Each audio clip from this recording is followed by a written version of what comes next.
मित्र हो, बोधिपथ संदेश या यूट्यूब चॅनलमध्ये सर्वांचं सहर्ष स्वागत. बुद्ध आणि कार्ल मार्क्स या पुस्तिकेचे क्रमशः वाचन करण्यापूर्वी बुद्ध आणि कार्ल मार्क्स या ग्रंथाविषयी थोडक्यात माहिती या ठिकाणी देत आहे.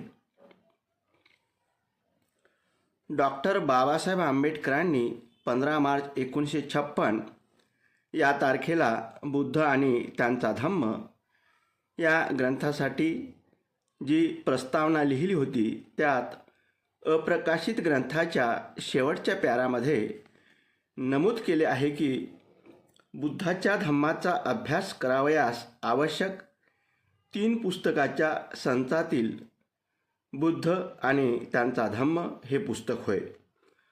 अन्य 2 पुस्तके म्हणजे एक बुद्ध आणि कार्ल मार्क्स, 2 प्राचीन भारतातील क्रांती आणि प्रतिक्रांती ही होत.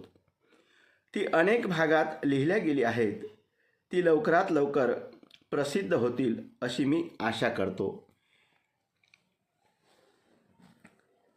1951 सालच्या नोव्हेंबरमध्ये डॉक्टर बाबासाहेब आंबेडकरांनी बुद्ध आणि त्यांचा धम्म हा ग्रंथ लिहावयास सुरुवात केली होती आणि 1956च्या आरंभी हा ग्रंथ लिहून जवळजवळ पूर्ण करीत आणला होता. याच ग्रंथाबरोबर त्यांनी बुद्ध आणि कार्ल मार्क्स व प्राचीन भारतातील क्रांती आणि प्रतिक्रांती या 2 ग्रंथाचे लिखाण सुरू केले होते. बुद्ध आणि त्यांचा धम्म हा आपला ग्रंथ प्रमुख ग्रंथ नीट समजावा हा त्यामागे हेतू होता. मार्च 1956 पर्यंत बुद्ध आणि कार्ल मार्क्स हा ग्रंथ अपूर्णच होता. त्यात आणखी एका प्रकरणाची भर घालावयाची होती. 1956 सालच्या जूनपासून ऑक्टोबर महिन्यापर्यंत दिल्लीतील अलीपूर रस्त्यावरील घर क्रमांक 26मध्ये डॉक्टर बाबासाहेब आंबेडकरांचे वास्तव्य होते. जून आणि जुलैमध्ये ते निराशाग्रस्त अवस्थेमध्ये होते. त्यांच्या पायाला त्यांच्या शरीराचे ओझे पेलवत नव्हते. त्यांची दृष्टी अधू होत होती.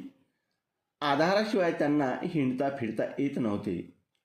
त्यांच्या हृदयात अतिशय दुःख होते. आपले उर्वरित कार्य आपण पूर्ण करू शकत नाही या दुःखित जाणीवेने ते ओक्साबोक्शी रडत. आपले संकल्पित ग्रंथ आपण पूर्ण करू शकत नाही या जाणीवेमुळे ते अतिकष्टी होत. बुद्ध आणि कार्ल मार्क्स प्राचीन भारतातील क्रांती आणि प्रतिक्रांती व हिंदुत्वाचे कोडे हे ग्रंथ पूर्ण करून प्रकाशित करावयाचे होते. धनंजय कीर लिखित आपल्या ग्रंथातील अखेरचा प्रवास या प्रकरणामध्ये लिहितात की डॉक्टर बाबासाहेब आंबेडकरांची प्रकृती ठीक नव्हती.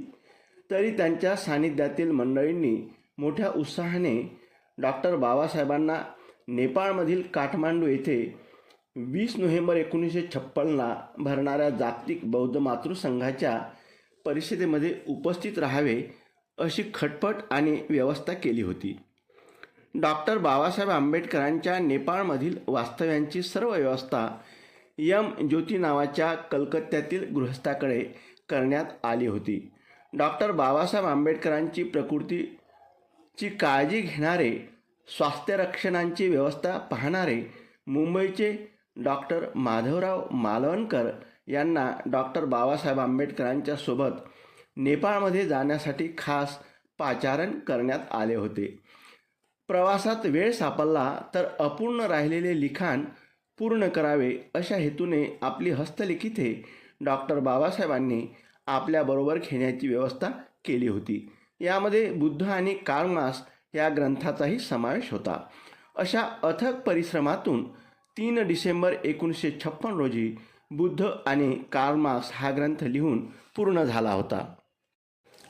परंतु गेल्या 69 वर्षापासून अजूनही या मूळ ग्रंथाचा शोध लागला नाही. आपणास अभ्यासासाठी जी पुस्तिका उपलब्ध आहे ही पुस्तिका उपलब्ध आहे हे डॉक्टर बाबासाहेब आंबेडकर यांचे एक प्रभावशाली आणि विचारप्रवर्तक भाषण आहे, ज्यात त्यांनी गौतम बुद्धाचे धम्मतत्वज्ञान आणि कार्ल मार्क्सचे साम्यवादी तत्वज्ञान यांचे तुलनात्मक विश्लेषण केले आहे. बुद्ध आणि कार्ल मार्क्स या पुस्तकाबाबत बाबासाहेबांनी सामाजिक समता, वर्गविहीन समाज, शोषणमुक्त व्यवस्था यावर दोन्ही विचारधारेचे योगदान स्पष्टपणे मांडले आहे. या पुस्तिकेचे क्रमशः वाचन मी पुढील भागात बोधिपथ संदेश या यूट्यूब चॅनलच्या माध्यमातून देत आहे. धन्यवाद. नमो बुद्धाय. जय भीम.